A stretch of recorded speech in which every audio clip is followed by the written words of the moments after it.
नमस्कार दोस्तों, पिछले 2 एपिसोड आपने देख लिए हैं जैसलमेर के। अभी तीसरे एपिसोड आप देखिए। ये है, आज हम जा रहे हैं कुलधारा। कुलधारा को ये कहा जाता है कि ये हंटेड प्लेस है। करीबन 52 किलोमीटर दूर था किले से ये, और मैं ऑलरेडी लेट हो चुका था, इसलिए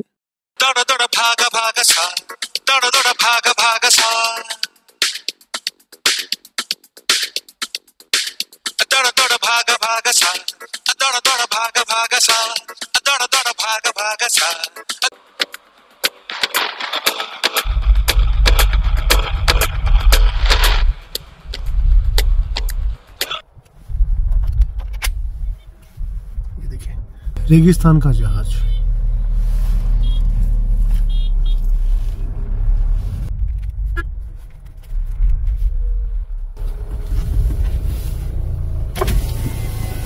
अभी समय सनसेट हो चुका है।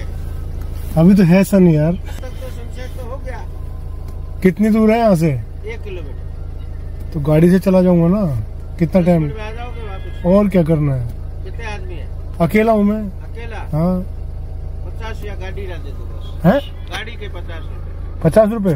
नहीं लेंगे। मेहरबानी आपकी। नहीं, हम आपने ने कहा कि मैं आ जाऊंगा, तो मैं आपने सही जवाब दिया। नहीं कोई क्या कहते हैं, आप टिकट ले लो, मर्जी आएंगे, जब नहीं डालते अंदर। मेरे साथ 2-4 जने और होते ना तो मैं 10 मिनट की कह नहीं पाता, इसलिए हमने आपको परमिशन दी है। अकेला आदमी है, उसको पता है किस टाइम जाना है, किस टाइम क्या करना है। कई जने हो जाते हैं तो सबके अपने अपने दिमाग हो जाते हैं। अभी टाइम हुआ है 6, 6:15 हुए ना।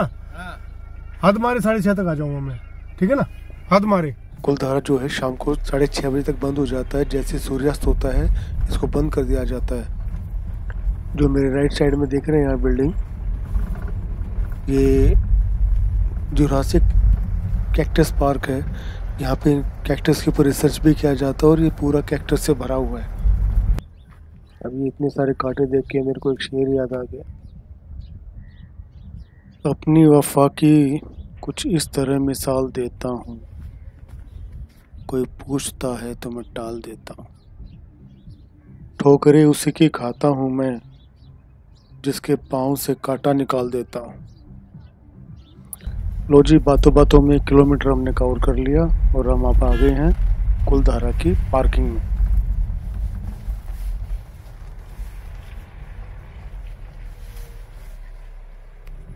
ये है जी कुलधारा। ये शाम को सनसेट के बाद बंद हो जाता है और मैं शाम को ही पहुंचा हूँ, बस सनसेट होने वाला है। अब इसकी कहानी क्या है? वो कहानी ऐसी है कि सन 1300 ईस्वी में पाली, राजस्थान का पाली एक शहर है, वहाँ से कुछ ब्राह्मण परिवार जो कि विष्णु भगवान की पूजा करते थे, वैष्णव थे, वे यहाँ के बसे थे। तो 1700 ईस्वी तक उनकी जो तादाद थी वो थी 1588। खाली इस गांव में नहीं, इसके साथ में बाकी और गांव थे, उन सब में मिला के 1588 उनकी टोटल स्ट्रेंथ थी उस टाइम। जो घटते घटते 1800 में 371 रह गई।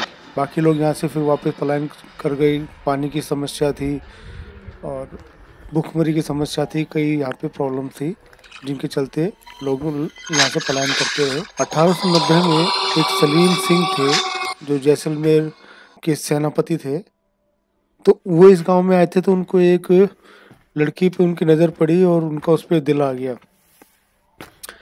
तो उसने कहा कि भाई मैं इससे शादी करूँगा, लेकिन क्योंकि ये प्योर ब्राह्मणों का गांव था तो लड़ तो सकते नहीं थे। तो इन्होंने कहा जी आप हमको एक रात का टाइम दो, हम कल सुबह आप आना, शादी कर लेना।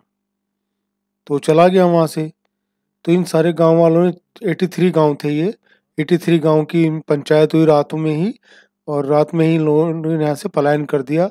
और जाते जाते ये अभिशाप दे के चले गए कि इस गांव के अंदर कोई भी बस आउट करेगा ना तो वो हम नहीं होने देंगे। तब से ये हंटेड विलेज है। कुछ सच्चाई भी रही होगी, कुछ यहाँ के लोगों ने जानबूझ के इसको और ज़्यादा भड़का दिया ताकि एक टूरिस्ट प्लेस बन जाए, तो ये भी एक कारण रहा। बाकी अलग अलग भांति भांति की कहानियाँ हैं। अब कोई कुछ कहता है, कोई कुछ कहता है, लेकिन यहाँ पे 2 फिल्मों की शूटिंग हुई थी। एक तो सैफ अली खान की आई थी एजेंट विनोद, उसके अंदर यहाँ पे अफगानिस्तान का सेट लगाया गया था।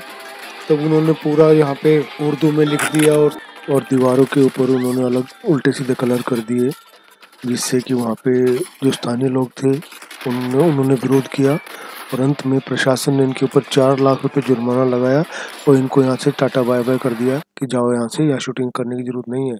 तो ये टोटल इसका इतिहास है। बाकी आज की डेट में बिल्कुल खाली है, यहाँ पे रात को कोई नहीं रहता, ना ही मैं रहना चाहूँगा। चलते हैं भाई साहब, मिलते हैं बाद में। अगर यहाँ से चले गए तो मिल ही जाएंगे, रह गए तो फिर रह गए।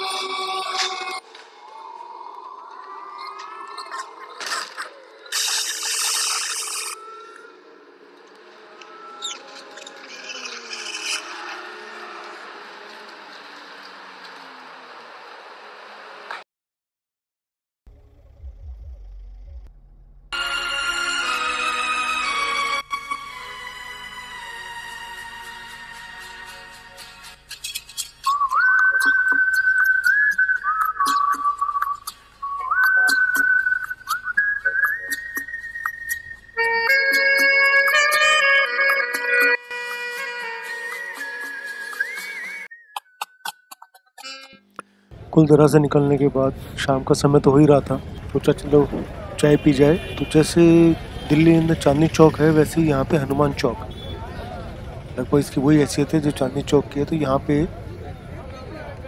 पे टी स्टॉल बहुत फेमस थी, जिसका कि नाम प्रभु टी स्टॉल है।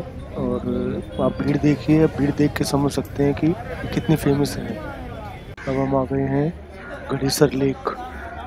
कई जगह ये लिखा हुआ है कि ये लेक जो है ये राहुल जैसन ने बनवाई थी, लेकिन जो ये भाई किश्ती वाला है जो हमारी नाव को चला रहा है, ये तो कह रहा था कि ये जो है ना 400 साल पुरानी है। चलिए इसी की बात मानते हैं और सुनते हैं क्या कह रहे हैं। विष्णु, ये झील का कुछ तेरे को पता क्या इतिहास है, इसका क्या हिसाब किताब है, क्या पता? ये 400-500 साल पुरानी है। अच्छा, जब ये अपना किला बना था तब ये नहीं थी? तब की है, लेकिन उस समय ये खुला मैदान था। अच्छा, मैदान था, स्लोप में था ये। अच्छा, थोड़ा बारिश आने के कारण थोड़ा पानी इकट्ठा होता था, तो गाय भेड़ वगैरह वो पीते थी। तो राजा ने सोचा पानी की व्यवस्था यूं ही नहीं है, तो इसको 20 फुट गहरा करा के अच्छा, इसको तालाब घोषित कर दिया। तो बारिश आने के कारण जैसलमेर का पानी बारिश का यहाँ इकट्ठा होना, सारे इकट्ठा होने लगे हैं। ये जो गेट है ना, ये किसी पाकिस्तान डांसर ने बनवाया था। अच्छा, नर्तकी थी उसकी जो है ना, होते हैं। अच्छा, जैसे विष्णु जैसे ये है, ये नहाने के लिए, रानियों नहाने के लिए तो क्या था? नहीं, पीने के लिए निर्माण किया था ना। तालाब के बीच में कुआं भी होगा ना? हाँ, इसे जाली बंगला बोलते हैं। जाली बंगला। अब ये जो पिलर है ना, इसके नीचे वाला, हाँ, वो 15 फुट का है। मैंने देखा है, जैसे जयपुर में भी है और उदयपुर में भी है, बीच में जरूर मिलता है। दिल्ली, राजस्थान में झील के बीच में जरूर मिलेगा महल टाइप का। उसमें ये मैदान था ना, पानी तो बाद में आया, फिर इसको हटाया थोड़ी जाता था। वोटिंग का टाइम खत्म किस टाइम हो जाता है? 8 बजे से। जब ये जल रहा होता है तो ये लाइट चल रही होती है तो तुम वोटिंग करते हो? ये फाउंटेन लेटेस्ट है ना। हाँ, आधे घंटे का होता है। हाँ, लाइट चल जाती है। कल तो नहीं चला। यहाँ पे राजस्थान में लाइट की बड़ी प्रॉब्लम है, मैं देखता हूँ हर आधे घंटे में कट होता है ना। सरकार बदल देना अब। तो अब ये अपना खत्म होता है एपिसोड नंबर 3, जिसमें हमने कवर किया कुलधरा और गढ़ीसर लेक। मेरे इस चैनल को आप लाइक कीजिए, सब्सक्राइब कीजिए। जय श्री राम।